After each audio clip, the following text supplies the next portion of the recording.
Never seen a smile so big on my little old lady's face until I tell her I'm going fishing all weekend. Pack up all of my bacon, I make plans for 7:45, and I swing around, pick up my date for the weekend. Some reason she seems to please when I'm leaving. There's something I'm missing when I'm gone fishing. When I'm gone fishing. When I'm gone fishing.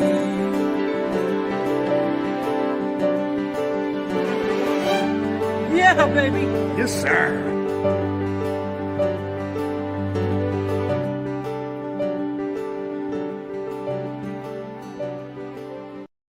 There it is, all you CFNers in CFN land. It is Monday again. It has arrived. It's amazing how fast the week goes, especially when we have a few bad weather days throughout the weekend.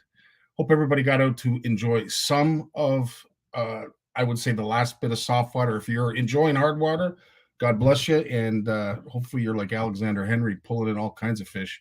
But I hope everyone's safe from this past weekend. It was quite the snow event. I don't need to probably talk about it any more than it already has been in the news, but holy smokes. If you are in a snow belt, yeah, you're probably still digging out, even if you're not in the Buffalo area. A lot of snow fell.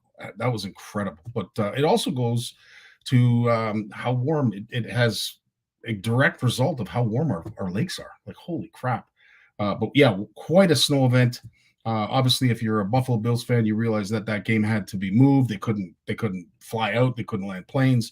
And to be honest with you, I again, it's one thing as it's falling to be dealing with, but of course, as that snow starts to compress, the weight is just incredible. And I forget who the newscaster was that was trying to explain what weight that is. And of course, you folks up in Timmins, Barry and Sally, you know exactly what I'm talking about in regards to that. But if there's anything I can advise everyone, and I said this to Jim, I'm just really thankful I wasn't on call down in the town of Buffalo for Enbridge, because I'll tell you, we would have been running rampant. And it's simply because folks don't understand that a lot of the vents have to be cleared. So if there's a PSA announcement here, when you get a snow event like that, make sure you keep all your vents clear, because CO can build up like that. And let's just say sometimes you won't know. If you don't have a proper fire alarm or CO detector, you're not going to know. And we don't want to lose any of you CFNers due to carbon monoxide poisoning. So there's a little PSA. When you get those big snow events, make sure all your vents are cleared. What a show we have for you. First of all, I'd like to say hi to everyone that's here. Nice to see you, Steve. Yeah, baby. Barry's in the house. Sally's here, of course. Richard's here too. Tony. Mike Brands, yes. Our Eve's here. Manny's here. Nice to see you got your prize pack, Manny. Jeremy's in the house. Thanks for all your sharing, too, by the way, Jeremy, and everybody else that does the sharing. Tony, Corey, Sonia. Oh, Cameron Tate's it. I have a special surprise about Cameron. He is going to be returning, but that is going to be a part of our announcements, and I don't want to waste any more time because there is so much that the lads backstage are going to want to get to. Yvonne is going to be coming on with Ladies Night. She's in the process of getting a guest, so stay tuned to that. We will announce the date when that happens, but it is coming really, really soon. In the meantime, I want to pay heed to Terry and, of course, Outdoor Flavors. We had the CFN blend arrive at our CFN retreat up at Horwood Lake Lodge. Everybody had a sample of it. They enjoyed it, but I think the underlying feedback that I got was they wanted an extra bit of kick. So Outdoor Flavors has done that for us. And Terry Snyder, if he hasn't received it already, it's on its way, Terry. You will be receiving it, and we can't wait till the first dish that you produce with the CFN blend. And of course, speaking of cooking, CFN's going to be back cooking again with this guy, Cameron Tate. And I will say this, we're going to make a post. So we've got a bunch of contests that we're currently running that we haven't got a post up. Yes, I know it's my fault. But we are going to make a post, and we want to know, when we post this right there, we want to know what you think that is. Outside of absolutely freaking delicious, we want to know what you think that dish is.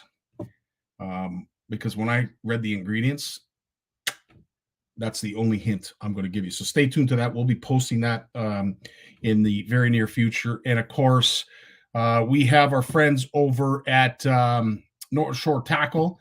They have a Black Friday sale that's starting this Friday, 20 to 40% off.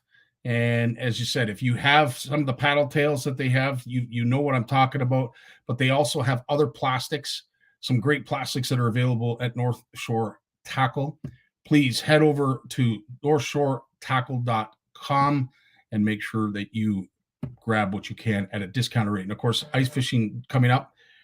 There's some unbelievable jigging wraps that they have as well. So as I said, if you are a fan of soft plastics and you would like to get some of those, by all means, head over to our good friends over at North Shore Tackle and have a look. Give them a look, because as I said, you can catch beautiful fish just like this.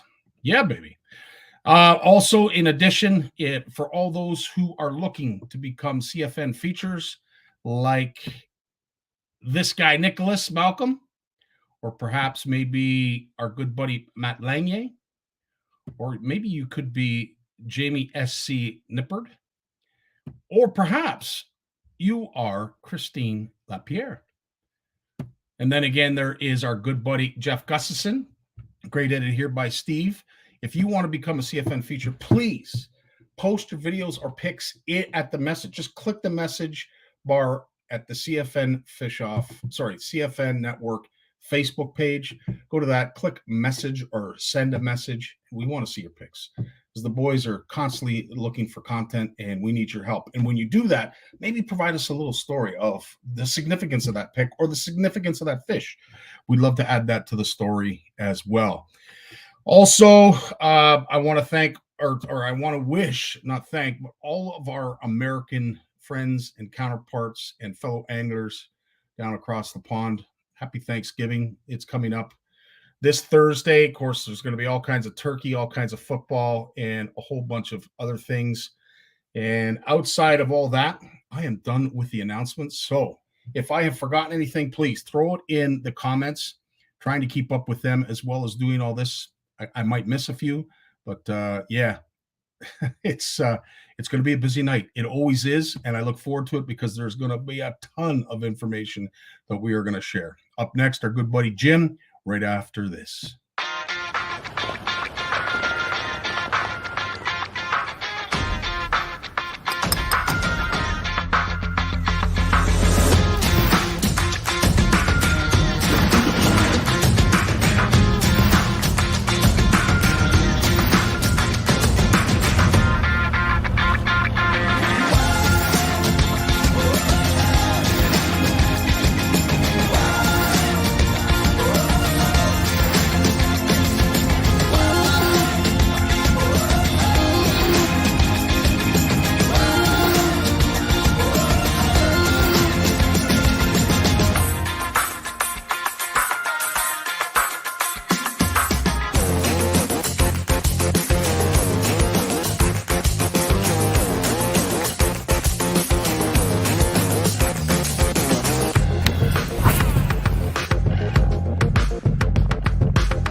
Yeah, baby, Big Jim McLaughlin. How you doing, sir? What's going on? Oh, you've already been to the Olympics, have you? So I was in the garage and I found a box with a bunch of medals from when I used to fish tournaments. So there's just some of them. So I hung some of them around my neck, and now I have to go to the hospital because my neck's sore. Holy jumping. And the ones that I couldn't hang around my neck, I've got here. The white version of Mr. T right there. Wow. And it's funny, Jim. These are really cool. I would say there's probably way more that don't have tethers that you could put around your neck that could just hang on a wall. I can't imagine how many of those you have. Well, as I told you before, I gave all my trophies to the Boy Scouts. We picked all the plates off and gave them all to the Boy Scouts. So that's awesome. No, I was blessed when I fished, but this was a joke, because I had a buddy of mine one day, and I can't say it, but it was. I'll tell you next time I chat the ass. I was just going to say, we'll save that before we go live, because I tell you, I would love to be able to share some of the stuff that we talk about before we go live, but it's better left there and not. It's not that bad though, really. No, but it's fun. Like as I said, we have a lot of fun. Some of it borderlines on the line of good taste and what have you, but needless to say, it's a lot of fun, and I look forward pass out before I'm done. You'll know what it is. Yeah. Now, Jim, you've got lots upcoming. I know you have just received a shipment, but one thing that I wanted to mention, because of course it's coming up, is of course the Ultimate Ice Fishing Show that's happening November 25th, 26th, and 27th. And of course, the host is the one and only Big Jim McLaughlin. Yeah, baby. Yeah, no, it's going to be great. It's an inaugural show, so you never know what's going to happen.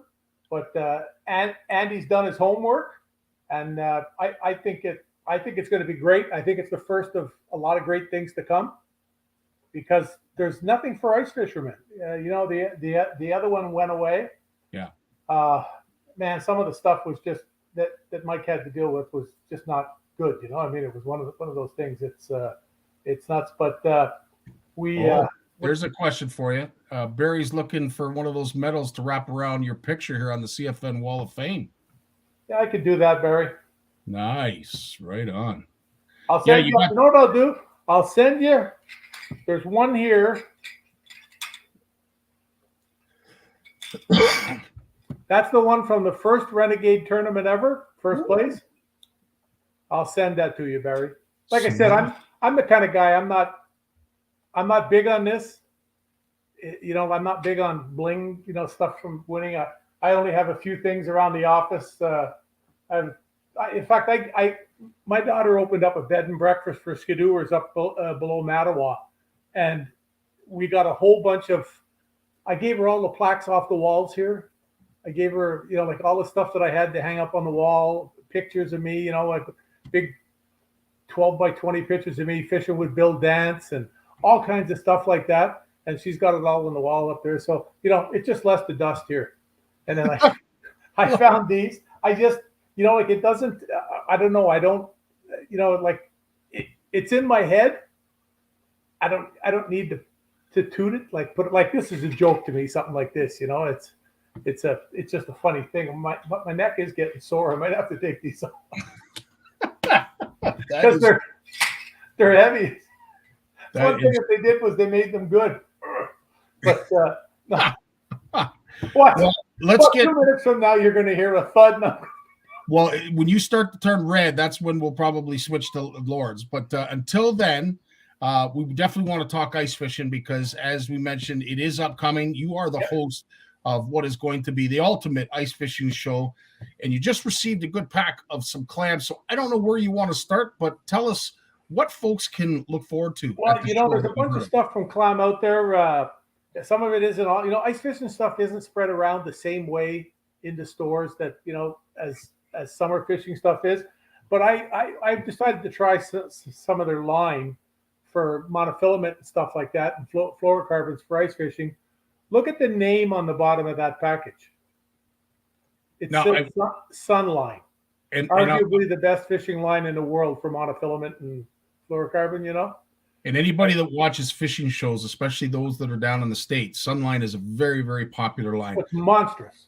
And you just mentioned, I didn't realize it was still as popular up here in Canada as well. I don't hear as much of it up here unless I'm watching American. Yeah, it's huge. It's There you go. absolutely monstrous huge. There's a lot of other things out there, like they have their version of a jigging type lure, Yeah. a Tikka minnow. They're absolutely awesome. They're really nice because the tails don't break on them. Nice. They're the same as the Freedom ones. Yeah. Now the Freedom ones pivot. These ones don't pivot. Rapalas don't either. But it's just another great option, and I love the colors. Mm-hmm. They have some colors on these that are absolutely fantastic. That's like a purple hue on it and whatever. I'm big on that. I like it. It just it works. It works for me. There's just a pile of stuff out there you can get though. And this is one of the coolest little things that I've seen is a thing called a pinhead minnow. And you can see it's a little jig and spoon, but it's jointed. Now, I for one have not seen that. This is the first of its kind. I've never seen a jointed. And they come in all different sizes too. The one I showed you there before we went on, Scotty. Mm-hmm. Like, look at this dinky little thing. Incredible. Teeny little thing out there. Now I've got one of the Tikka minnows here. Oh.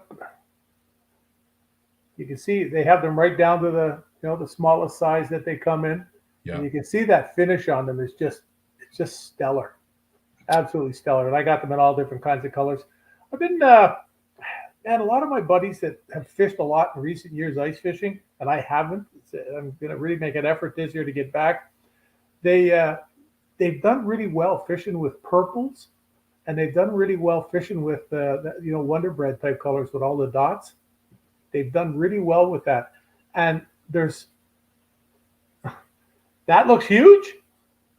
Well, Jeremy's asking, which one of those do you think would work well on smelts through the ice? Oh, I'm thinking the little one. Yeah. I'm a smaller guy when it comes to ice fishing. I really am. Yeah. I don't know what it is. I just, from the very beginning when I got to spend all the time with Dave Gens, I just did so much good. And I think I told you guys a long time ago about the time we were all down. There was like 20 top-notch guys in the Bay of Quinte, and I caught like 3/4 of the walleyes, and I caught them all on a little spoon about 3/4 of an inch long that was glow red. Like they thought I was using live bait, or like every fish that came through, I'd see them on the flasher, and within seconds I'd see them come back. I'd shake it after they disappeared, and they'd come right back and eat it. And like they were like 8, 10, 12, 14 pounds. Everybody else was using big Mr. Champs, and they used to use a lot of big Swedish pimples. And man, Swedish pimples catch fish, Absolutely. It's one of those things. But I think there's a lot of things out there now that are really, really awesome. But the thing I'm really excited about, and Gens told me about this, and I showed this to you here earlier, Scotty. This is a little thing here. Oh, is this the secret bait that nobody wants to talk about? Yeah. Called a silky. They just come in a package here. I'm going to show you one here because it's easier to see. I'm going to hold it by one end and just let it hang down. See the way it looks like it would almost be like a wacky worm? There's a little piece of rubber in the middle there, a little ball that it's into. And you get a little jig like so, a little tungsten jig. You hook that little ball over it so it's hanging. That stuff is silk. So as soon as it gets wet, it looks almost like fluff in the water. I played with one in the sink back here just out of curiosity to see. I got it wet and played with it, and it was so cool to watch it go. And like I say, it just has a little rubber ball in the middle that you hook on. They come 4 in a pack. Apparently, they're really durable. You can catch a ton of fish with them. They come in some decent colors. And I was noticing when I was putting the order together with the budget that they allotted me, that a lot of them were already sold out. Oh wow! November 15th, I think 16th it was. I think I put this together, or 12th or something. It was back in the middle of the month. It's like 10, 12 days ago now. Wow. It was the first week of the month, I guess. And a lot of the colors were already sold out. So that tells me that there's something going on with those things. Like they sell. And if you are someone that likes to use attractant, I would imagine something like that bait would hold a lot of that attractant really, really well in the water. Oh, I'm sure it would soak. Yeah, I'm sure you put it in there, put a little bit of bait fuel in there or something. Yeah. And I'm sure that it would definitely work in there. But I think I showed you too. I showed you the bigger one. So you in the pinhead, you could even hang a silky off the back of something like this. I know that looks a little more yellow. It's really chartreuse, a real nice fluorescent chartreuse. But this thing here is there's a lot of fish going to come in up on the ice with those things. It's just something different. A lot of flash to it. Would be good when the fish are really active, probably. 100%. Steve Shaw's got a question in regards to the frost line. Is it mono? Yeah, it is, Steve. Good question, Steve. And of course, would you then tie direct to that, or would you still go with the fluorocarbon? Oh no, I just tie direct to this. I only got it up to I got it in 3 and 4. Mm-hmm. I got it in 3. That's what I would use for the little Maramuska type jigs and stuff like that. I've got some stuff that's tungsten here from them. It's up to down to a 64th, and it's amazing how heavy they feel for how small they look. Yeah. Like I'm sitting here and I've got a 64th ounce jig in my hand and I've got a 64th ounce tungsten. It's obviously smaller, but somehow it feels heavier. I don't know. It's a weird feeling. I think it's because it's compact, and you feel it more when it touches you because it's just touching a smaller area. The imprint is more or something, but it's some really, really nice looking stuff. I've always known that they had great stuff. Like they have some really good stuff, and I got something else too. They have a really cool little bag that they have here. I grabbed one of these, and what it is it's meant. A lot of people realize like ice fishing is highly social, especially in the U.S. And these guys will fish in groups of 5 and 10. So they only bring like maybe 1 or 2 augers, but they need a bunch of batteries. So what they do is they have a bag now to keep your batteries warm. No way. Brilliant. It'll help. Now I looked at this right away and said, well, I got 2 batteries. I could put my one battery in here. Nice thing about it is all the compartments have Velcro dividers, so you can just put whatever you want in it. Actually, I got some stuff already put in the bag for Chong. He didn't get his stuff yet. He's in his seminar, so I'm bringing him some stuff. I put them in there so I won't forget them. But really nice little bag, really, really nice, very inexpensive. And you can find all the stuff on the website. You can shop on the website. But it's they just have some really, really, really good stuff. They have these little lights or something else that I got too. They have a little hook on the back. You can see on the back it shows the hook. So you can just hang them in the fish trap or your shelter, whoever shelter you've got. I've actually used lights similar to those for lots of things that were not ice fishing. They're just really handy to have around. You just got to remember if you're just going to use it for ice fishing, when you put it away in the spring, take the batteries out so you don't open it up and find out the batteries leaked. And 100%. And the batteries last forever. Wow. Batteries last forever. When I used to ice fish a lot, I had similar things, and I'm sure they're a lot better now. And the batteries would last. You might change them once in a winter, and I was ice fishing like 3 days a week, maybe more sometimes in the beginning. Yeah, Barry, you'd love to improvise, and that will work just as well. I will say this: Bill Landry made a mention about Wonder Bread, and Jim, all the years you've been fishing, what the heck is it with the Wonder Bread pattern? Why is that such a go-to for ice fishing anglers? I don't know. It works. Yeah, and it works everywhere. It's one of those things you can take anywhere and catch fish with. Yeah, 100%. But see, there's the other thing too. You talk to guys and you tell them, oh, you should try gold in your lake, or what? Do you ever try gold? Yeah. I don't have to. I catch all my fish on silver. Yeah. Well, have you ever tried gold? No, I don't have to. It's all I use is silver. Well, do you catch 50 fish every time you go? Well, no. Did you get skunked last year? Well, yeah. Well, maybe you should have some silver, or some chartreuse, or or Wonder Bread. Yes. You should have different things and try them, because there is. I truly don't believe there is a magic color. I don't think it exists. If you had to pick one, it's black. Yep. Yeah. Boom Shock Shakalaka, it's black. I asked that question interviewing Ricky Clunn once. Mm-hmm. I asked that question to him, and I said, Rick, I saw you wrote somewhere, you were quoted as saying, if you could only have one color for the rest of your life, it would be black. He said, oh, yeah. And I said, why? He said, because it has no negative cues. And There's nothing in black to turn a fish off. and I have seen you do fluff for a number of years now, and 90% of the fluff that you create is black. That's what I'm doing right now for somebody. Yes, and if you go on our CFN page, Hundreds of them.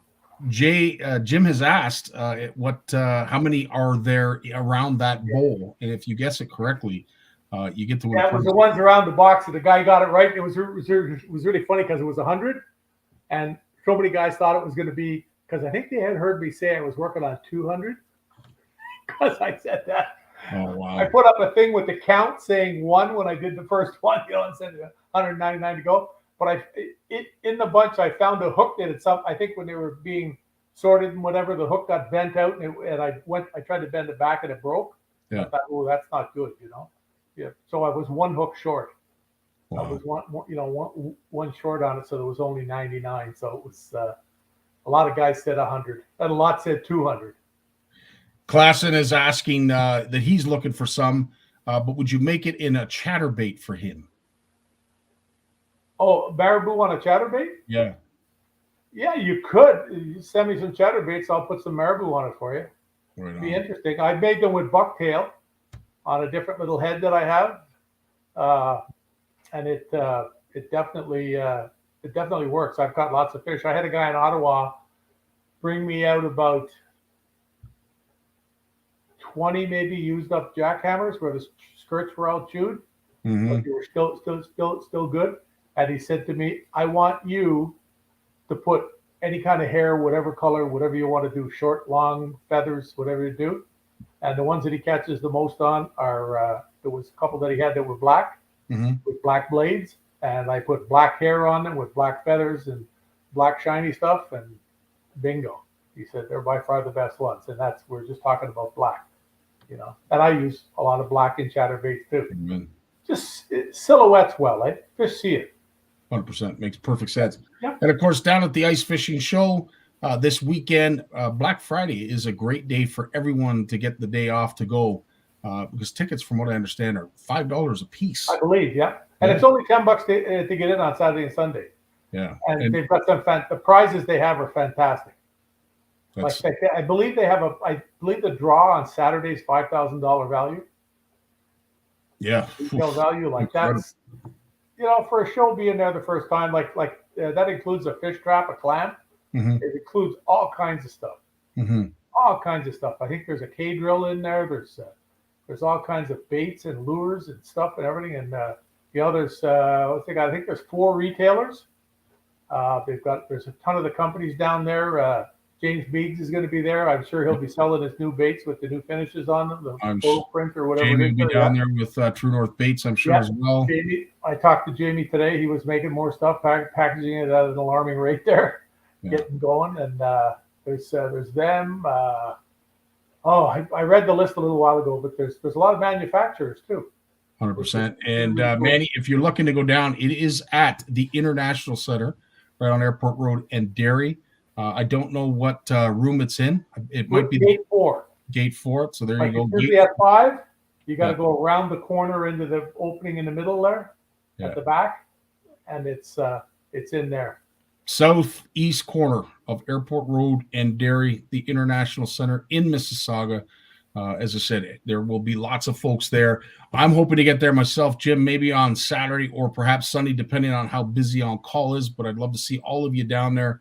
Because as I said, Jim and I would love to talk to you. I know Jim would as well. But the one thing that we were talking about before we went live is how, COVID has really changed how these shows have gone on. And now they're back, right? Everything's back. Everything's open. And it's nice to see, for instance, you getting back together with a guy like Gord Pizer and some of the folks that you don't necessarily get to see on a regular basis. It's like a reunion for all of you.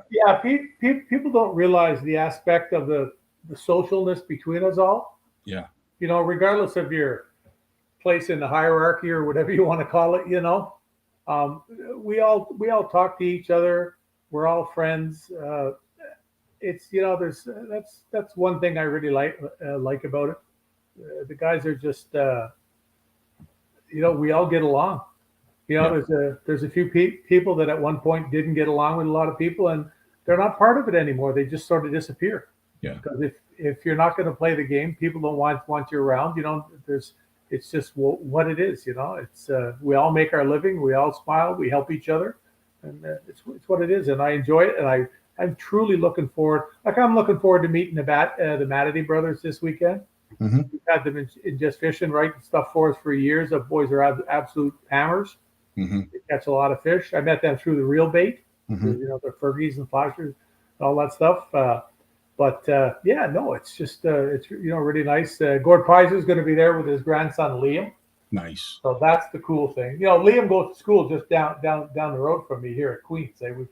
Does he? I didn't know that. Yeah, Interesting. I've had him up for dinner. Just a wonderful young kid, just full of questions. Okay. I had him back here, sitting in the back here with me. You know where it is, and just never stopped. He's young, eh? Just ask all kinds of questions. You know, it's really, really cool. I love the enthusiasm. Well, and he's catching a lot of decent fish, and I'll tell you, as a mentor like Gord, Grandpa Gord, holy smokes, man, it's hard not to catch fish. And where he lives, yeah, that helps too. It's the #1 fishing destination. You know, that helps too, absolutely. There's not too many places in North America that are that good. There's everything in there, and if it ain't there, it's half hour away.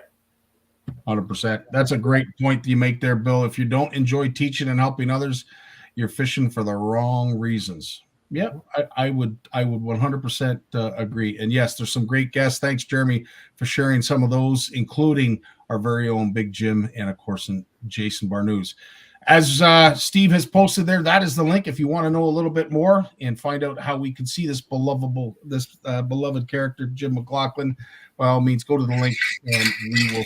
Hey, you know what that sounds like, eh? Sleigh bells. Santa Claus. Yeah. I'll be on next week with one of those things on my back.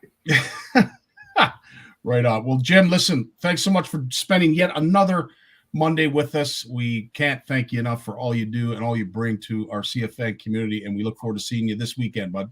I have a note hanging right here before I go. Remember back before you went up north to the weekend? Yeah. Okay. Yeah. There was a lady gave her places away for free. Yes. And I said I'd send her a reel and a nice little box of stuff. Yes. I need that lady. I don't know who she is. Okay, we will get that to you, buddy. Can you look that up for me so I can get her some stuff? Yeah, I had a list of things here. I try to do everything I say I'm going to do. Sometimes I miss the odd one. 100%. Yeah. Yeah. Cool. We will get that, my friend. Absolutely. In the meantime, dude, you take care and stay safe. Always. Attaboy. Always a pleasure to have Jim on. And again, if you are going down to the ice fishing show, by all means, stop in, say hello, give him a hug from me. Hopefully to see you guys down there Saturday or Sunday as well. It just depends on how busy On Call is. Of course, busy. Lawrence Gunther never stops. He's up next. Stay tuned.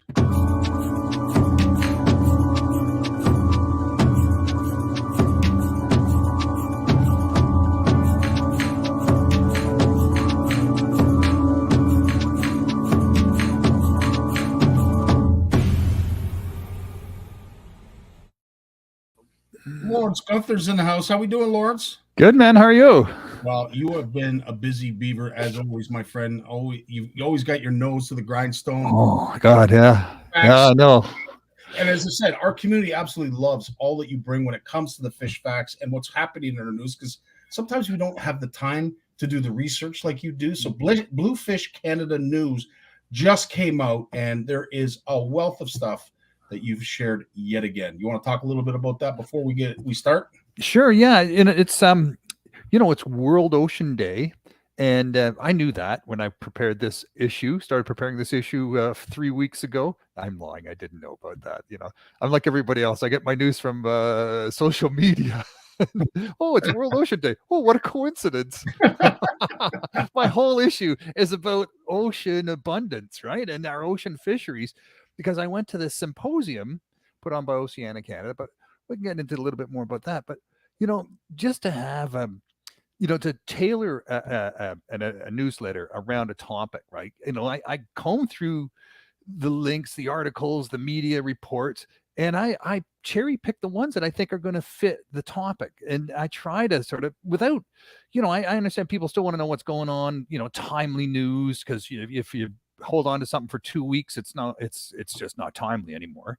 Yeah. So there's stuff that has to go in for sure, that's timely, but other stuff I sort of make little piles here and there. And I said, well, this is happening. Let's dig in on this, and let's talk to some experts on this topic, line them up, record some podcasts, edit the podcast, write an editorial about what I learned, reading the articles and listening to these experts, put that out there so people can sort of mull that over, get maybe a guest piece put out at the end of the Bluefish News, and in between my piece at the front and the guest piece at the end, just a whole bunch of fishing, fish, habitat, industry, indigenous, all the news, even arts and books and what's coming up, podcasts, videos. We've got a really cool video there. A friend of mine, he teaches fish biology at Dalhousie University. A great big white shark floated up on the beach. So him and all his students went down there and they cut it open, and he videotaped the whole thing and talks about everything that's inside that great white shark. I'm glad I don't have to see that, I'll tell you, but that is gutting one big fish, right? Oh, no kidding. And if I'm not mistaken, there was 2 that washed up. Surprisingly to a lot of folks. I mean, let's face it, they are starting and probably have been inhabiting that area of Canada, and we just maybe didn't know it, but they are starting to show up a lot better. We, of course, have a lot of sonar detectors that are attached to these fish, so we're able to track them a lot better than we've ever. But as I say, it's the chicken before the egg. Were the sharks always there? And we just got more science to suggest that they are, and they're showing up a lot more frequently than ever before. Well, according to Chris Harvey Clark, and I've had him on Bluefish Radio a bunch of times over the years, and he's just an amazing guy. He's been on every time a scientist, someone in the fishing business wants to do a TV show or some sort of science show, or they always call on him. And he's been on everything, from River Monsters to CBC News and all sorts of documentaries in between, and video and TV.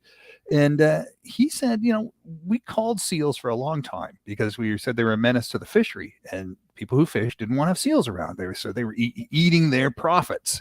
Mm-hmm. So you got money to shoot a seal and turn in some evidence. And we will almost, we knocked the population way back. And then so much so that they were considered almost endangered. So the call came off and the protection went on, like complete opposite. So then the numbers started to rebuild. And then, they are where they are now. Is it like every time something new hits the scene, it's really popular for a while before it sort of settles into the groove and fits in some sort of balance? That's what we're seeing with the seals, right? Because the seals had no predators, because all the predators that liked seals never came because there was no seals. So the seals show up, their population expands like crazy, and now the things that loved to eat seals came back. They're back. Incredible. And I will say, if he does an episode of River Monsters in the St. Lawrence and hooks into a great white, I see a lot of for sale signs going on the front lines. No, I'm kidding. he was doing the Greenland shark, right? Those ones that live down 2,000 feet below the surface. They live for 300 years. They're like the slow moving dinosaurs of sharks. They're the ones that people jump on their backs, next to the boats, because they're just giant, slow moving shark like creatures. But there's also the ones that the Icelanders, they'll bury them on the beach and leave them there for a couple of years and then dig them up and eat them. Jeez. Yeah, that's not very. It smells. From everything I hear, it tastes and smells worse than it just sounds. Well, listen, again, maybe it's just not my thing. It's others. So I don't want to pass judgment. But at the end of the day, it doesn't sound very appetizing. I can certainly understand cutting it up and drying it or salting it, like most of our Easterners like to do with their fish. But burying it and letting it rot, no.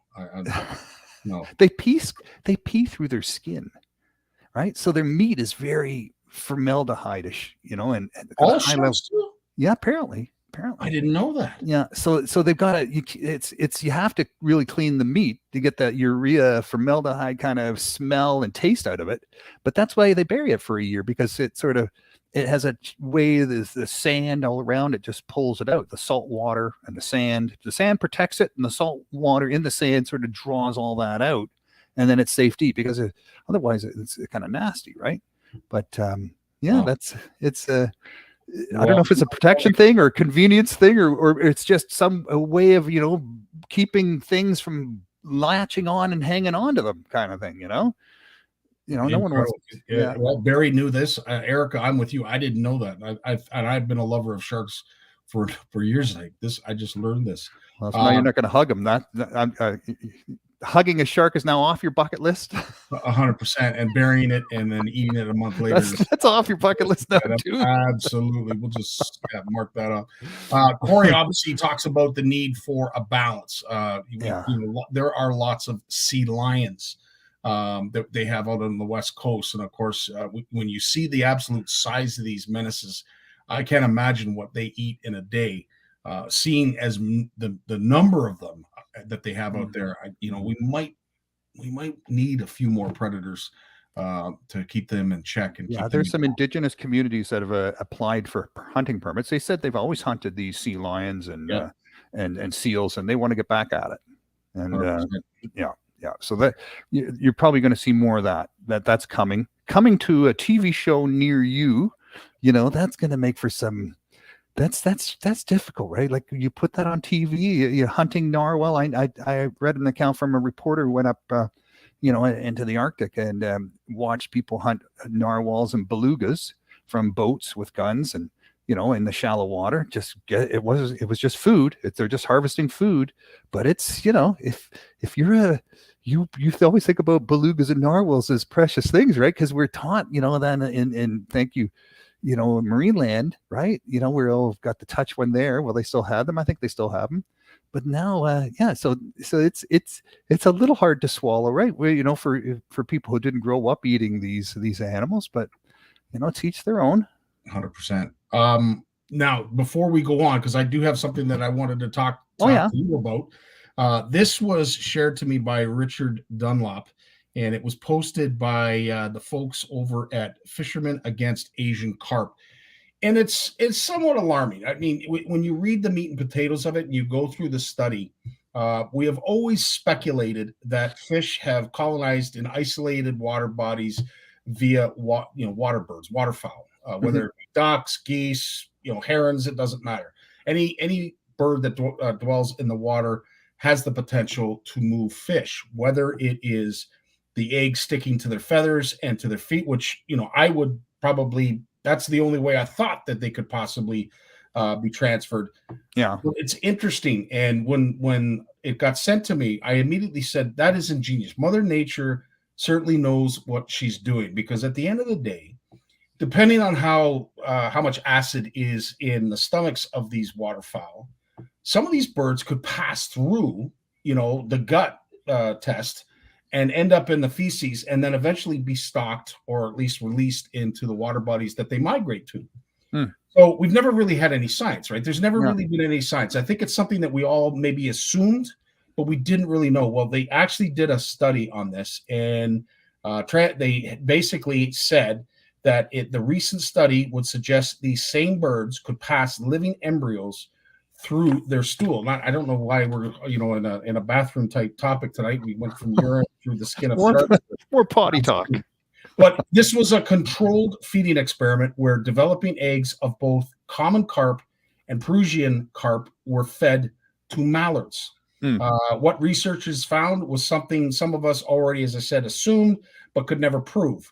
That live developing eggs could survive the gut passage and live long after they were passed through the host. Now, as I said, the numbers weren't staggering, as only 0.2% survived the gut passage.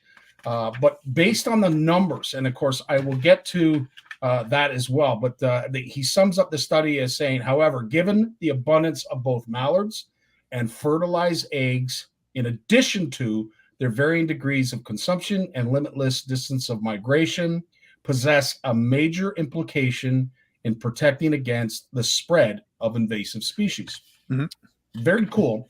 So they go on to discuss, of course, the science that was used in order to arrive at these conclusions. And the experiment involved 8 mallards, 4 male, 4 female, 50 fertilized eggs of both species of carp. The mallards were force-fed a typical grain-type diet in addition to the eggs. What resulted was 8 intact eggs of the common carp, which included at least 1 from each duck. So each of the 8 mallards were able to pass one of the common carp embryos, living embryos, and 10 intact eggs of the Prussian carp. Wow. Then the eggs were incubated. So this is where it all changes, because, of course, as it gets passed through the stomach into the feces, at that point, you're just releasing them into the water. Mm-hmm. But in order to get them to hatch, of course, they had to incubate them. So 7 of the common carp died due to a fungal infection, and 2 of the Prussian carp did exactly the same. After 68 hours of incubation, they all hatched, but unfortunately died right after they released the fry because there was just so much fungus. So based on this, and again, they basically just summarized by saying that, even though this may not have arrived in terms of the numbers that we had hoped to prove that this is how some of these fish got stocked in our various lakes. And I know in one of the M&R documents I read many years ago, as high as 90% of the lakes in Ontario were stocked by birds. If you were to gut out, say, a seagull and count the number of eggs that were in the stomach of a seagull, there'd be upwards of like 60,000 of these eggs. So they only use 50. Wow. So at the end of the day, take away the incubation period and add, 10,000 more of these eggs. Yeah. And there's an argument there. And even the scientists said, at the end of the day, we cannot rule out that this is a means of transporting fish. I thought it was a really interesting document. And of course, if you want to find out more about it, you can go onto the Facebook page, Fishermen Against Asian Carp. That's a Facebook page, or go to www.pnas.org. And I want to thank them for posting this, but I want to get your thoughts on this, Lawrence, because again, you are so much into this type of stuff, and I see some kind of interview, perhaps. I agree. And I don't have a lot of science background. I have a master in environmental studies, but 3 things come to mind right away. One is, why do they have to poop them out? I mean, if a bird eats 60,000 eggs, there's a good chance it's going to throw up, right? I mean, birds can eat a lot, and if they come across a lot of eggs, maybe they're going to overdo it, fly somewhere, puke it up, and where do these ducks normally land? They don't land in the middle of the lake necessarily. They go right over to where the weed beds are and hang out in the weeds. So, if it poops or pukes over in the weeds, and where do the eggs like to be? Over there on the leaves, stuck to the leaves, and where all the oxygen is. So, yeah, it all makes sense. That I know there was some research done on eggs sticking to duck legs, and they thought it was coming around that way, and that was proven that didn't happen. The old duck leg theory, scientists proved that didn't happen. They tried to make it work, and it just didn't work. And I'm sure Jason knows that study. But I tell you from my own experience, when I was my dad bought this old farmstead in the middle of nowhere, Ontario, and it was just rocks and clay, and in an old failed farmstead. It was not farmable soil, but it was great for growing trees and hunting.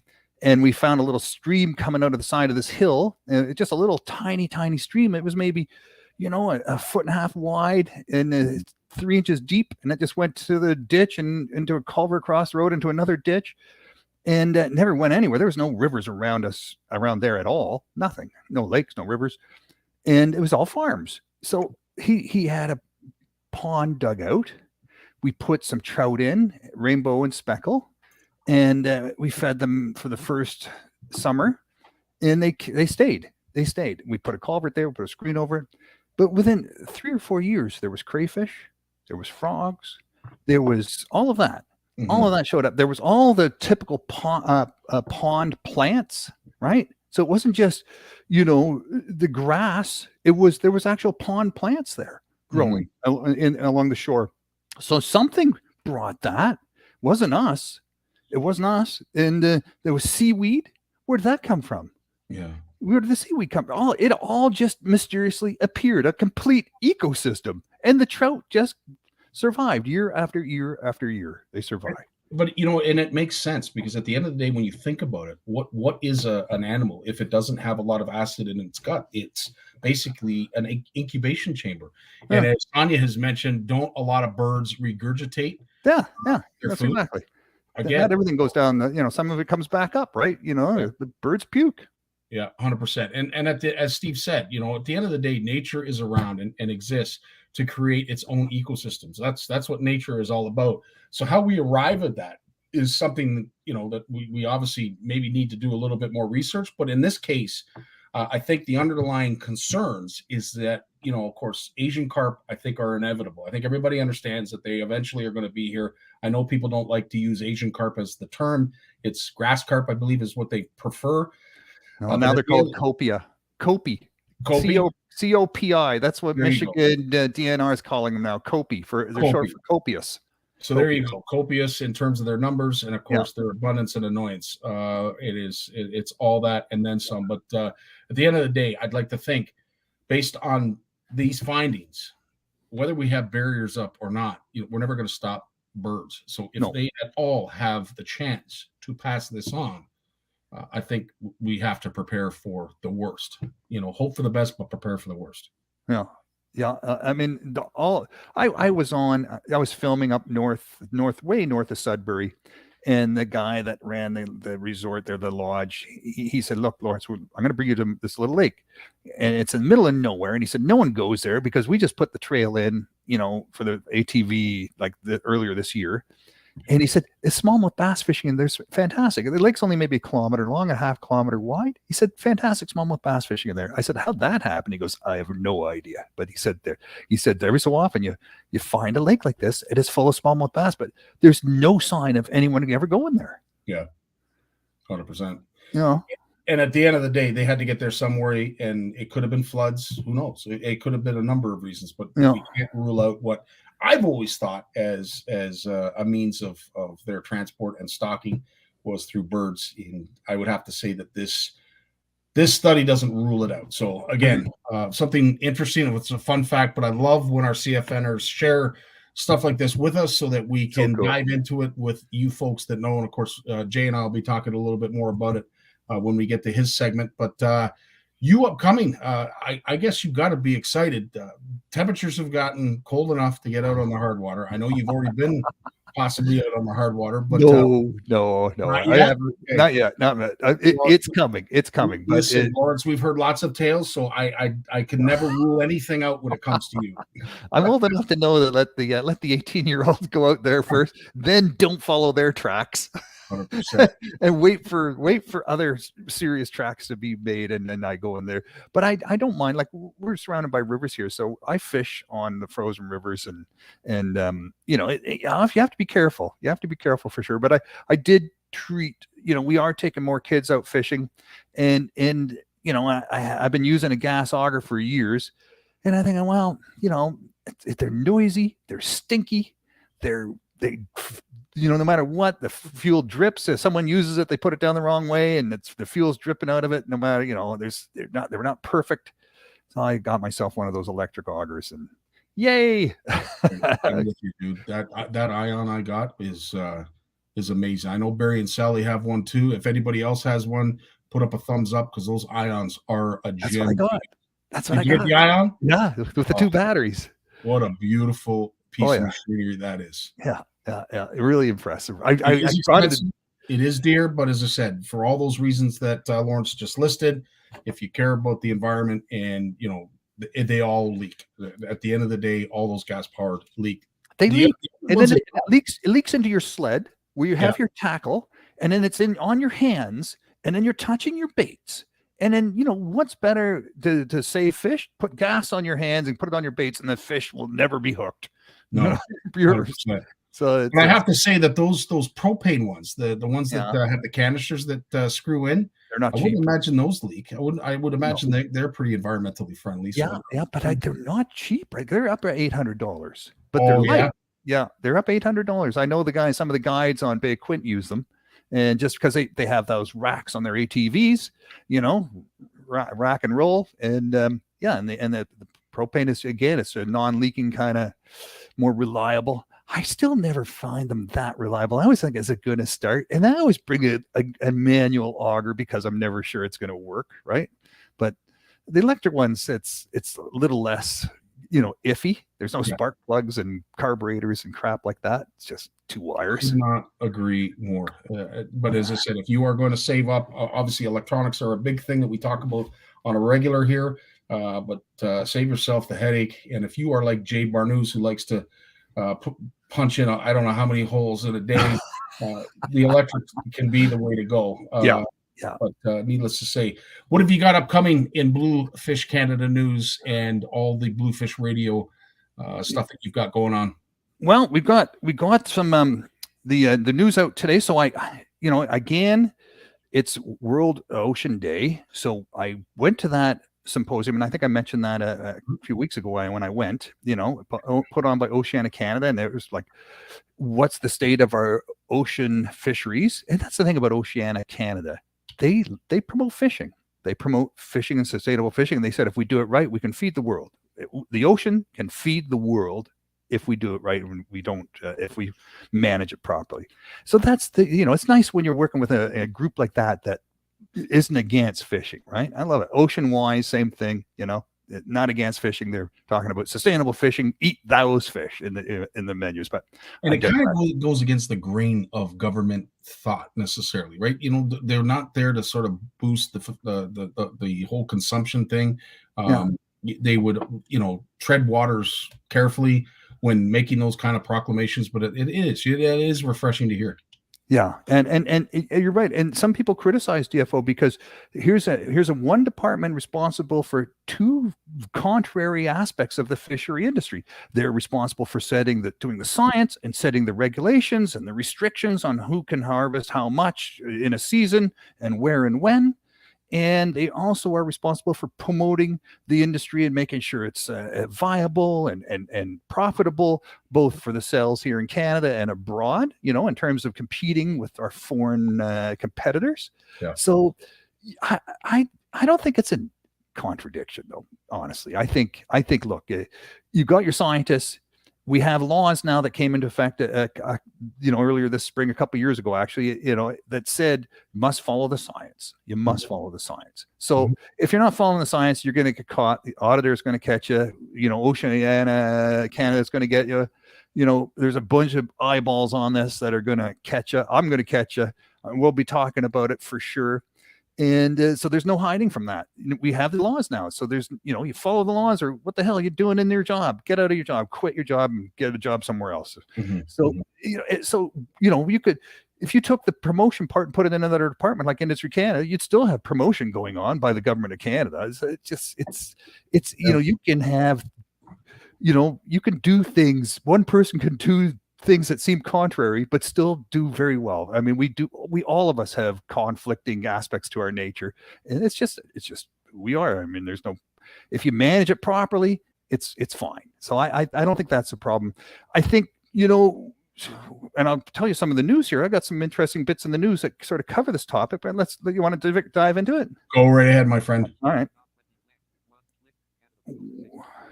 Okay, so this is interesting. So remember, I said that the law came into effect. So now you have to propose some fish stocks, that need to be studied to see what kind of limits. So the Department of Fisheries and Oceans and Coast Guard put 30 forward last spring when this law came into effect, 30 fish stocks that they thought needed to be studied. So it's 2 years of studies. And then if the study said, yes, indeed, these fish stocks are problematic, then they need to build a rebuilding plan that takes another 2 years, and then it starts to be implemented. So 4 years from now, those 30 fish stocks may have rebuilding plans. And Oceana Canada says, well, that's a long time to wait. But what about all these other? And Oceana Canada counted, and they said they counted about 190 odd fish stocks. So of actively being fished in Canadian waters called our Economic Exclusion Zone, EEZ, right? This is the 200-mile limit, we call it, around our country.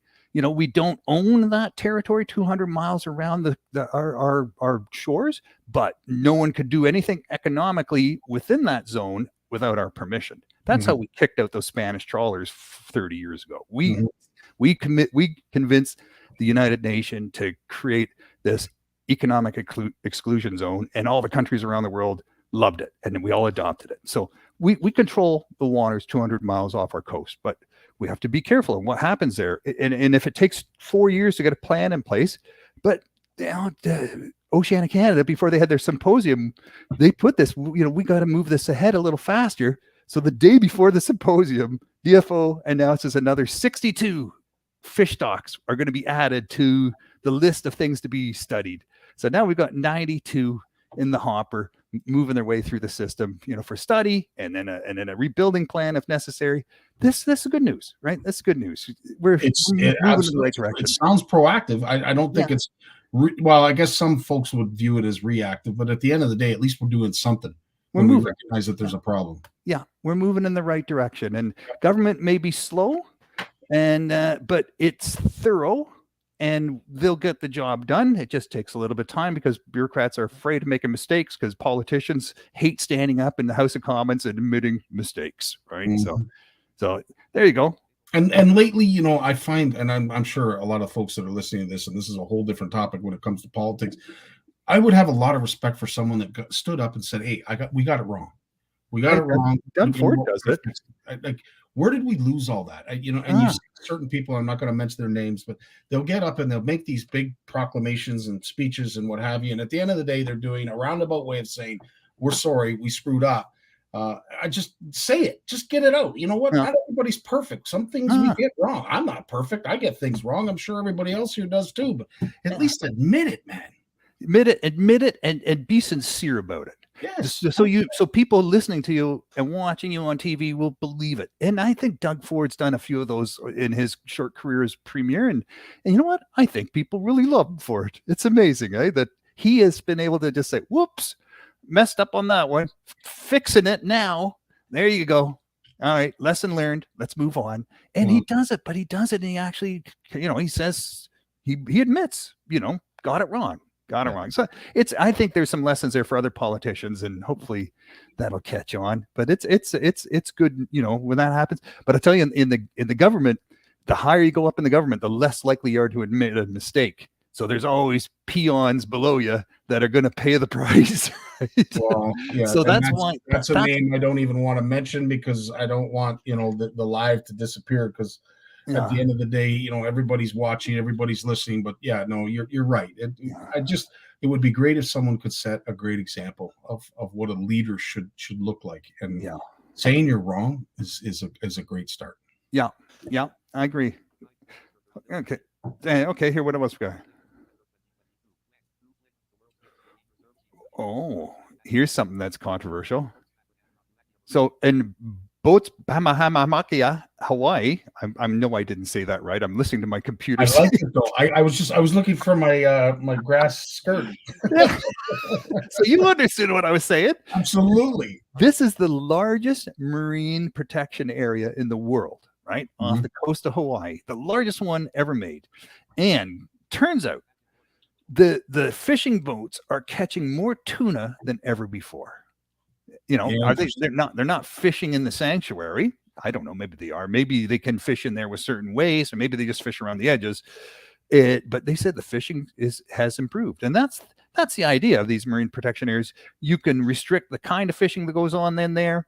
It's only recreational, maybe only hook and line, maybe only spear, but no big trawlers or long lines or nets going in there and wrecking everything. So, it's all customized. Each one of these marine protection areas is customized to fit the situation and the locale and what's going on, and making sure there's a right balance there. Because people who know these, who set these up, they know that if you just draw a big circle on the water and said no one can go in there, it's not going to work, right? No one's going to buy into that. All the people that have made their living for multiple generations, by the ocean, they're not going to buy into that. There's going to be heads will roll. Politicians will be admitting they've made mistakes. I don't know how sincere they'll be, but yes, you're right. Yeah. It will happen. It will, politicians will lose their jobs, right? And the new ones elected will turn that around. So, so but this is getting that right, getting the balance right. And these guys obviously have. There's still fishing going on, and the fishing is actually improving. And this is a conversation I had in the podcast with Dr. Robert Rangeley. He's the science director for Oceana Canada, and he's in the you can link to his podcast there in the Bluefish Canada newsletter, or just look on your podcast provider. It's up there now. And he said, my problem is with with that symposium, we had all these scientists who talk about society and the environment and governance and all these soft topics. And I said, hang on. I said, that's not what catches all the fish. It's the technology, right? Like we just keep turning out bigger, meaner, faster, more efficient ships that can fish 24 hours a day and catch, clean, process, and fast freeze, fish without stopping. This is what can wipe out fish stocks. It has nothing to do with the environment, society, and governance. It's about technology just being applied in incredibly, massive levels of application, right? You call it economy of scale, bigger means more efficient. Well, that's what we've done in the oceans. And I said, look, as recreational anglers, we can't just do whatever we want. We have all sorts of limits on us in terms of how many hooks we can use and how many lines we can use, and whether we can use nets and how we can use those nets, and chumming, using lights at night, and scents and live bait. We had a really good last week about live bait with Jason. So there's tons of restrictions we have as anglers, and even now tournaments, right? They're looking at, you can't even talk to the local people before the tournament and get tips, or you can't, now they're dialing back some of the technology, some of the, spotlight kind of sonar technology from Muskie and maybe otherwhere, who knows? But there's all sorts of restrictions slapped on the wrists of anglers to limit. We don't see that in the commercial fishing, and it's tough to do. So you can't just turn back the dial of time and say everyone's going to go back to hand lines and jigging. It's not going to ever happen. Maybe in certain extreme situations it might happen, but that's never going to happen. First Nations aren't going back to spears and the way they did it 150 or 5,000 years ago. They're all using the same gear as everybody else. It's so what do you have to do? Maybe you need these sanctuaries where you just can't go there, right? You got to figure this out somehow. So that's. It's just something to think about. And it's funny because, not to get too far into it, because I think you did a great job of basically sharing any view you could possibly have on this. But folks will say to me, Scotty, there's bigger issues in the world. I don't know a bigger issue in this world than trying to feed everybody and feeding everybody sustainably. If there's a bigger topic in this world than making sure everybody's got food at the end of the day, and we've seen it with inflation. We see it with, a snowstorm or the supply chain, COVID. You can name a whole bunch of reasons why. The price of gas. At the end of the day, how are we going to feed everybody, especially when it comes to fish? Because we can't ignore the amount of fish that folks eat. It's a large part of your diet, depending on where you are in the world. It could be 80% of your diet. It could be 20% of your diet. But at the end of the day, it is food, and it is feeding the world. And yes, it is a big concern. So. It is, and name some other wild grown food source out there that we harvest, that grows in the wild, that we harvest and we feed to our people at a large scale. I'm not talking collecting some mushrooms here. I'm talking about protein, right? And 2 billion. Last I heard, about 2 billion people in the world depend on seafood, wild caught seafood, for their primary source of protein, and it's super good for you. It's good for your brain. It keeps you from getting cancer. Omega-3. There's so many good things about eating seafood. This is something all scientists say. We should be eating more of this. A lot of people believe this. Healthy, organic people want us to eat more seafood. So it's doable. It's possible. We'll get there. I think hopefully we'll get there. Maybe just North America will get there, but it might be a little bit longer before some of the other countries get there, but 100%. If you have any more, Lawrence, I'm going to ask you to save them for next week. Buddy. We will move on to Jay. But as I said, dude, again, the thing I love about your segment is some of the stuff like urine through the skin of a shark. We learned something that we never knew before, and I love that. And we get lots of great feedback from our CFN community with a lot of the bullet points that you share. So all I can say, buddy, is thank you and keep up the great work. Thanks, man, and thanks for giving me the time to share this stuff with everybody. Absolutely, not a problem at all. My pleasure. You take care and have a great week, Lawrence. Thanks, Scotty. You too, buddy. Okay, dude. Again, I can't thank these lads enough. And we have another gent coming up right now that, again, shares a wealth of information. And we'll dive into a lot of what Lawrence and Jim and I discussed right after this word from his sponsor. The fear of failure is failure itself. The world of science rewards the ones who are willing to try and fail. Because without the courage to embrace failure, ideas remain ideas. But with that courage to fail and to learn, ideas can change the world. J-Dog. Scotty. Right, buddy.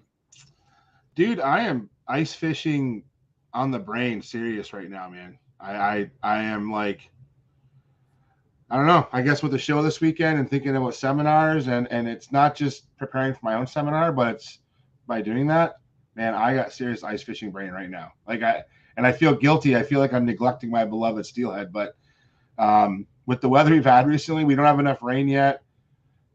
The snow bit missed us down here, man. Like literally, like if the wind would have shifted about 10 degrees. Yeah. So buddy's south of here, they got 20, like Long Point, Turkey Point, 20 minutes away, 10 minutes away. They got 20 centimeters or more. And then of course up north, they got lots and over by Niagara. But here we got enough just to cover the grass, and it's going to be gone by tomorrow with the warm wind we had today. Right. So, well, this is it. Like, I mean, as quick as it has come, it is going to remove itself just as fast. And it does. But it certainly gets everybody geared up for ice fishing. And, of course, you are a speaker at this weekend show.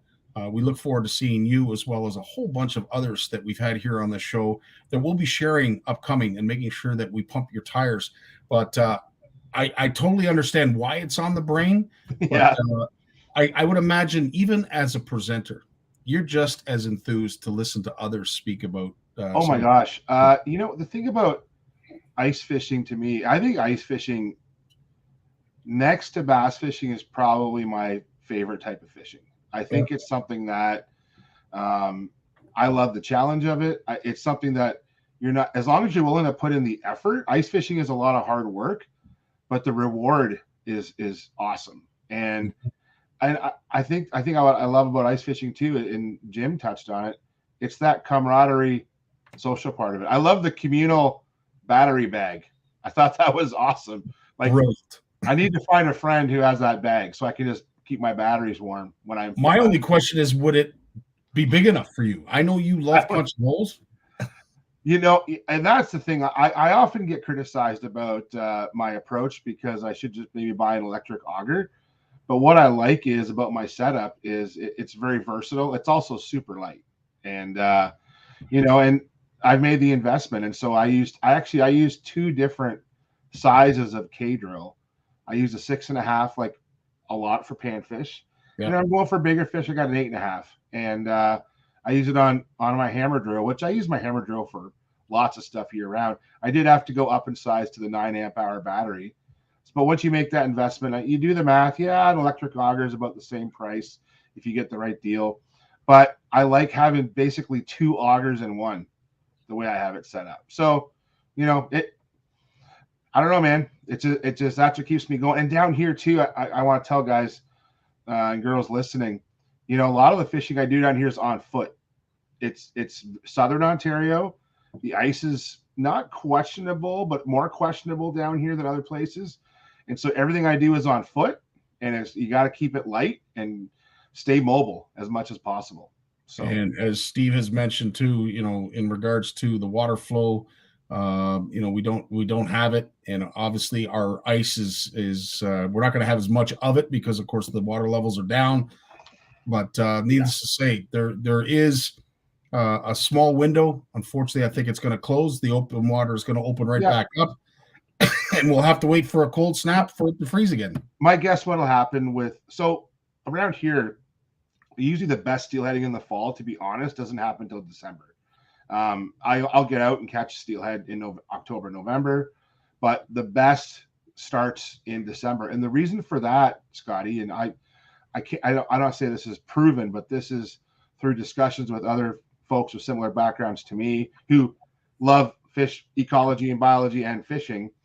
The Lake Erie takes so long to cool down that the big runs of the bigger fish don't happen right away, like in Lake Ontario trips, where Lake Ontario is always cool. We need the lake to cool down. And we talked about this last week's show, how the temperatures are slow to cool down. Now, in saying that, I had buddies whose duck boats were frozen in their boathouse in Long Point this weekend. But this cold weather is just going to help us to get things going, get the steelhead going, because we're going to get the cooler water. We're going to get some snow melt. That's going to help. It's not the same as rain. And in the end, it's going to speed up ice fishing too. Even though ice fishing, we don't have a safe ice yet, you're cooling that water down. So when we finally get that one cold snap and we can lock up that lake to keep the wind off it, good to go. It's going to be fun. Yeah, it's true. And Ed, to your point, it is a phenomenon that only forecasters and folks that are well knowledged in the area of weather making and weather prognosticating that can answer those questions. But truly, I was at the edge of my seat the whole weekend, just wondering. And you saw some of the time-lapse videos. You saw the thunder snow. You saw the storm chasers that were going around and showing you various heights of snow.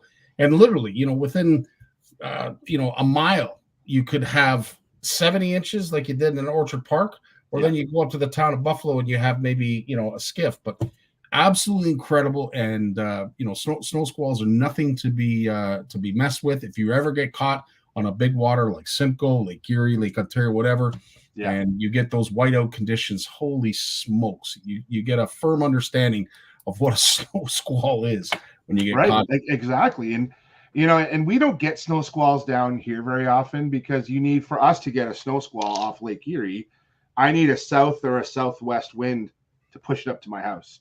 But most winds we get this time of year are northerly, and this is what happened yesterday, is when those westerly winds that were hitting Buffalo on the weekend, when they swung to northwest, that's when, basically that Georgian Triangle just got pounded, right? Mm-hmm. But when you look at the snow amounts, because I'm a weather nut, you look at Goderich, not a whole lot of snow. They got some, but like they got, let's say, half a foot, versus you drive 25 minutes, 30 minutes north, and they got like 3 feet of snow. Maybe not that much, 2 feet of snow up in Saugeen area, for example, right? Like, just incredible how that weather pattern can do that. Really neat, man. Yeah, it is. It really is. And I'm a weather geek as well. There's lots of folks that I follow on YouTube, and getting to see some of those live feeds that they were broadcasting on Friday was truly amazing. Just to see how folks were struggling. And, it was nice to see that a lot of folks paid heed to the warnings and not going out and traveling if they didn't have to, because we have to consider the first responders. And Ed brings up a good point. Yeah, it happens, getting caught on foot out a couple miles on the Big Bay of Quinte. It can become a very scary situation, especially when you're on big water. Yeah. And not even during bad weather. Like I have seen, okay, so you're on the Bay of Quinte, you're out in Big Bay, you're a kilometer, you're off, I'll just call it, you're off Trident Point. Go look at a map, you'll figure out where it is. I'm not hiding anything. You need to get back to where you came on the ice. If you deviate a few degrees and you're on foot because you want to be safe out there, you deviate a few degrees, you could end up half a kilometer from where you started. And usually we're coming off in the dark or close to dark. So, having your phone charged, a handheld GPS is just the bomb, and know how to use it, because they won't die in the cold like a phone does. And a good headlamp, always need a good headlamp. Like I use that for fishing all the time for all kinds of things. But yeah, and that's a great point. And you got to be prepared. Got to be prepared. And one of the things that we used back in the day when we were out, we got caught once out on Lake Simcoe, and a good buddy of mine, Mike, who I haven't seen in years, but we did a lot of fishing together. And one thing that he always did when he dragged his sled out with the hut is he always faced the door due west, because we would always go out from Innisfil, and he would always point the door west. And one day, and I never really understood why. One day I asked him, I said, you always set up in one position, and the door is right in the, in the windward side. Wouldn't you want to spin it around? And he said, no, because the minute I climb out of that hut, if I get into one of those whiteout squalls, he said, I put my back up against the door and I walk forward. I look back every once in a while to make sure my tracks are in a straight line.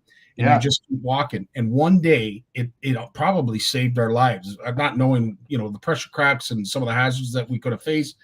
And to your point, we literally left the ice 200 feet from where we entered it and had no idea until we finally got to shore. So just a nice little tidbit that Mike taught me. That's cool. I never thought about that. That's smart. I like that. Yeah.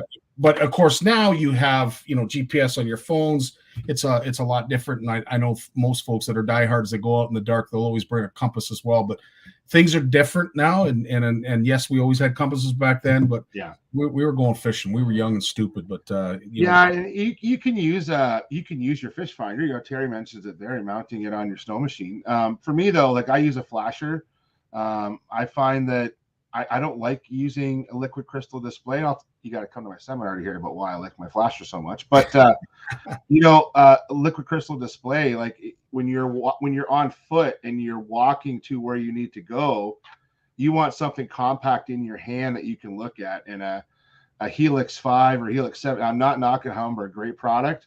It's just not something you can have in your hand as you're walking. So and there's other reasons why I don't like liquid crystal displays, but we'll talk about this later on Saturday. Getting back to the issue, and Steve, I'm so glad you brought this up. It's a great question, because as you've mentioned, it hasn't been much of a run. Haven't had the water levels that we normally do in the fall. Haven't had the rains, this, that, and everything else. Is there a concern now that perhaps the run may not happen? And what does that do to the fishery? Well, it would take an entire winter without snow for that run to not come in. I'm going to bet that there are fish staging right now at these river mouths, and especially at the smaller rivers that, just don't have a lot of flow. The fish are probably just literally bumping into each other trying to get in, and it'll just be a matter of time and they'll work their way in. So we may not get the run. The timing of the runs are always around these weather patterns, rain specifically. And so, Steve, I think that if we don't get the run in the winter because it's too cold, they'll just hold off until spring. They won't. I don't think that they will just go do something else. The cool part about steelhead is there's so many different strains, and there's interbreeding between the strains in the Great Lakes. Like we have summer run, we have fall run, we have winter run, we have spring run steelhead, and they all breed, they all intermix, right? So I think that we don't really have set runs, and by having all of those different strains in the Great Lakes together, we will always have a good steelhead population, even in these oddball years. It's one of those things in fishing that it affects the anglers more than it affects us. Yeah. Right. Sorry, that affects the fish, right? Where it bums us out because the fall steelhead season hasn't been as great as we want it to be, but it is what it is. So they'll be fine. I'm not worried about the steelhead. They'll be steelhead for years. I'm just not catching as many as I want. I'm just being grouchy. Well, you were allowed. I do. Speaking of grouchy, I'd love for you to weigh in a little bit on this study that was done, and I know I shared it with you. There was some concerns that the author had, and of course the science and research that were involved in the study. The numbers weren't staggering. They weren't off the charts. We don't have to like ring bells and turn on sirens, but it does make you wonder. I know it's something that you and I talked about that we always just sort of assumed. They get stuck on feet. They get stuck on feathers. I never really thought that they would pass in the stool, but again, Mother Nature is a wondrous thing, and really they're flying incubators if you look at it, depending on how long these eggs are in. And typically when they were force fed, they would release these eggs within like 6 hours. It was almost immediate. So it does pose the question, is it possible? And the author basically comes right out and says, yes, especially when it comes to our copia and the concerns that they bring. Yeah. It doesn't matter how many barriers we have up. We're not going to stop waterfowl. And eventually it is going to be a reality in our first. So the way I read that study, and I think the study is valid. I think that there is, it's a chance, but the chance becomes so small when you look at the natural world and the way it functions, So those waterfowl were force-fed fertile eggs, and the authors, the scientists, the researchers, they basically evaluated how many what's the word I want to use, Scotty? How many, not valid eggs, but how many viable eggs, came out of that duck. Okay. So, and this is in a laboratory setting. It was like a fish hatchery, but a laboratory type setting. So a lot of sometimes when we do science like this, we want to try and control all the variables to answer that one question. When you get into the natural world, there's so many covariates, so many variables that we need to assess for. So for example, waterfowl. So waterfowl, how often does waterfowl eat fish eggs? Maybe pretty often. We don't know. What time of year do they eat those fish eggs? And then if the fish eggs are viable, when they poop them out, are those fish eggs deposited in an area that they can hatch effectively? So some fish require eggs to be like perch. The eggs are adhesive onto vegetation. If you poop the egg out and it's not a viable egg, let's say, not quite yet, it needs to develop still, and it's pooped out, onto rock, it's probably not going to hatch because you need the conditions for the eggs to hatch. So there's so many other factors at play here. I think the message is, it's a good message about the challenge with invasive species, because those darn things will find a way. They really will. Yeah. And now, should we not worry about them and just let things happen? No, I think that let's look at sea lamprey. If we stopped managing sea lamprey the way we are, we are going to go back to the 1950s and 60s, where we had major declines in sport fish stocks in the Great Lakes. We don't want to go back there. Unfortunately, there's a cost associated with managing invasive species. And so, yes, the waterfowl can transfer viable eggs of invasive species such as Prussian carp and common carp.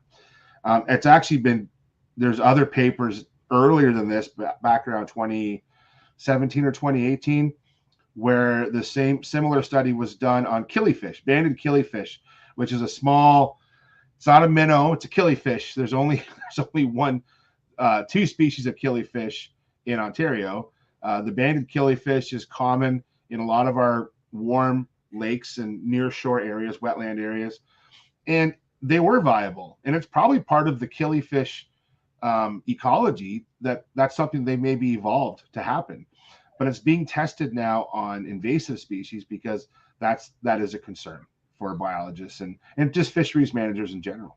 100%. One of the questions too, of course, comes up. They did the study on carp eggs, but I believe it was Richard Dunlop who asked, in regards to the hardness of other species of eggs, would this be more of a positive study? For instance, smallmouth, are they a hardier egg? And it's actually a great question. I don't know the answer. Would you? No, I wouldn't know that answer. It all depends. Like it's an interesting thing. So carp eggs. So here's my guess. Carp eggs are really small, tiny. Like they're very similar to like a walleye egg, Scotty, from my understanding. So carp produce a lot of eggs in hopes of, the chances of a carp egg developing into an adult would be similar to a walleye in terms of like the sheer numbers, right? You're talking tens of thousands of eggs down to a few adults, hopefully for walleye, not for carp, but for species like smallmouth and all sunfish species, so crappie, bluegill, pumpkin seed, smallmouth, largemouth, they do a lot of parenting. They guard their eggs. Their eggs are huge compared to carp eggs. And so maybe the ducks might even chew them up maybe like because they're so big, they may not there's probably less chance of those eggs surviving through the gut tract of a duck as opposed to a carp egg. And why are eggs so big for some species? Because when they've made the choice through time, through evolution, that instead of just being like a walleye, male and female walleye, where they're just sperm, eggs, broadcast spawners, right? With sunfish, male and female meet up on the red, eggs are laid in the nest, and those eggs are stayed and guarded. They've gone from tens of thousands of eggs to probably 1,000 eggs and even less, and guarding those eggs. And so they've made that change, but the eggs are also larger and more nutrients in those eggs for the young. So it would have to be tested on different species and different eggs and different times of year. So there's still a lot of unknowns, but I think the basic question is, can ducks pass on invasive species to other water bodies? It's possible. It's very, very, very small chance. Even in this study where they controlled all the variables, it was still very, very low. And it's even lower in a natural setting, but it's possible. And that's the message. Yeah, and I think it's a good message to pass on, because at the end of the day, when it comes to birds, there's not much we can do to protect it, but No. we need to prepare for it, and perhaps maybe it'll come a little bit sooner than we thought, just based on this science. But I'm glad they did it, because it was something that I think a lot of us assumed, didn't really know, couldn't prove it. But thanks for them for doing that and making this public. But the end of the day, let's get back to ice fishing, and of course, what's coming up this weekend at the International Center in Mississauga. Are you on all weekend, Friday, Saturday, and Sunday? Yeah. So Berkeley has it's an interesting show, and I'll tell you why. So Berkeley's asked me to go for the weekend. I'm doing seminars on the Outdoor Canada stage Friday, Saturday, Sunday, and I'm taking Trevor for the weekend. He's working with me at the show. He's going to be I think that there's 3 major retailers there. I know Tackle Depot from the Belleville area, and then JB's, and then ProJ's are all going to be there. So Trevor and I'll be floating around those booths. So he's working the show this weekend, man. We're at the Comfort Inn for a couple nights. Like, it is show season. So he's a little nervous working his first ice fishing show. And but I said to him, I said the kid knows more about ice fishing than most adults his age. So he'll be fine. It'll be a lot of fun. It's going to be a ton of fun. Looking forward. Well, it's awesome to see him sort of blossom into, a very savvy social media. He's doing it right. And of course, you need a good mentor in order to get down that path. And Pops, you've taught the boy well, but it's going to be amazing to see when he's our age, where he's going to be at with his angling career and prowess. But needless to say, it's all about educating anglers and bringing up the next generation. And Jay, you're definitely doing it right. Drop by and see him. Introduce you. Like, if you don't see me, go see him. He'll be either wearing a Berkeley shirt or a Fenwick sweater. And say hi to him. Get a selfie with him. You might end up in a TikTok video. You never know. That's like his favorite. Instagram and TikTok are his 2 babies. So if you're not sure about being in a TikTok video, don't introduce yourself to him. But he'll definitely be doing some mashups of stuff, I'm sure, the whole weekend. It'll be a lot of fun. Really looking forward to it. Now, like Jim, is there a lot of stuff that you're going to be sharing in terms of new product, or perhaps maybe product that it can be presented in different ways that anglers haven't seen before? Yeah, I think so. I'm going to focus, like, my talk's a little bit unique from an Ontario perspective. I'm going to be talking about panfish in southwestern Ontario, like bluegill, crappie, black and white crappie, pumpkin seed, and bluegill mainly. Because I think that is a group of fish that seldom is targeted. In Ontario, we do a ton of yellow perch and walleye and lake trout, and I target all of them too. I'm not knocking any of those other species. There's I wish I could fish for them all, but down where we live down here, I've kind of made it a habit of mine to target panfish, and I enjoy the chase. And so I'll be talking a lot about some do's and don'ts that I've learned over the past few years about just to put more panfish on the ice for you and how to catch them. And I'll be going through some of those finer details. But what's really cool, and I have some new stuff I'll be talking about. But Berkeley and Fenwick and Abu, they don't have a lot of new ice fishing stuff coming out this year. So a lot of the stuff is kind of the same that I'll be talking about. But what's great about ice fishing, Scotty, and especially at a show like this, is we don't have ice fishing shows. And so I think that this is going to be a great time for people to come out and just see the ice fishing community for what it is. I'm as excited to speak at this show as I am just to go and see stuff. Like Clam's going to have a booth there. And I've had these fantasies, Scotty, of driving to St. Paul, Minnesota to go to these big ice fishing shows. And this will be Ontario's version of that. And I hope it'll just get bigger and better, because I've been so jealous of these. I'm listening to podcasts, dude, this today on the way home from work. They're live at the St. Paul ice fishing show. And I want to be there. I want to see the products. I want to check things out. And this is going to be great just to go down there and see it. So, and I know it's going to get better each and every year after. And I just hope that we hit the ground running. We, the collective, all of us, not just the presenters, the organizers, but everyone who comes out, support the show. Let's make it an annual thing, because I think it's really good for our community. And I think that's the key. It's all about support. And, the folks that join us here every Monday who, are able to take away a little bit or a lot, depending on where you are in your angling sort of stature. We appreciate you, as well as we do Jay, Lawrence, and Jim, for all you bring to us. Because at the end of the day, it's never a boring Monday when these three show up. Jay, I'm going to let you go a little bit early, because I know you got lots to prepare for this weekend. Again, dude, I can't thank you enough. It means the world to have you guys here every Monday, spreading the word, giving us a little bit of education, and teaching us something that we didn't already know. Awesome. Thanks for having me, Scotty. And look forward to a big recap of the show next week. Might have to do a big panel recap of all the great things. So absolutely. I'm really looking forward to that. All right. Right on, Jay. You take care of yourself, my friend. Thanks, everyone. Peace. And with that, I will say it is it comes fast, and it's over in the blink of an eye. As I said, trying to moderate, making sure that everybody gets their allotted time, and we keep it, so that it's reasonable for you viewers. It's not too long. I know that Jim and I could talk for hours. We have Lawrence and I, same thing. And of course, Jay, you've seen it. We go on and on sometimes. Last week, especially, I don't think either one of us wanted to stop talking about what we were going on about. So again, thanks for being patient. Thanks for listening. And more so than anything, thanks for your support. Love you all. You guys have yourself a great week. Hopefully I'll see you over at the Ice Fishing Show at the International Center in Mississauga. And if you do, wear some CFN swag. We'd love to see it. Represent. Holla. Right on. Well, Dave Mercer, I think it's time to take us away, my friend. It's been a great show. Thanks for all of you for joining us. And make sure you tune in to CFN Facebook page, because we're going to have some giveaways coming up. I just need to post them, and I promise I will. You take care. Enjoy your week. All the best, guys. Well, as much as I hate to admit it, I guess we've run out of time. So I've enjoyed it, but I'm going to do something I haven't done since season 1.